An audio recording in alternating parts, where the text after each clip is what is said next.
অনেক বছর আগে ইয়েমেনের শাসক আব্রাহা অহংকারে ভরে উঠেছিল।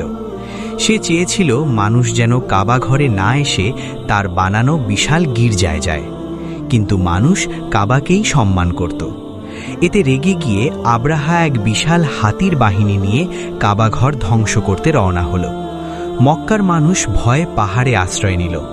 তখন কাবার রক্ষক ছিলেন হজরত আব্দুল মুত্তালিব রহমতুল্লাহ। তিনি শুধু বললেন, এই ঘরের মালিক আল্লাহ, তিনিই একে রক্ষা করবেন। আব্রাহার সেনারা যখন কাবার দিকে এগোতে লাগল, হঠাৎ আকাশ কালো হয়ে গেল।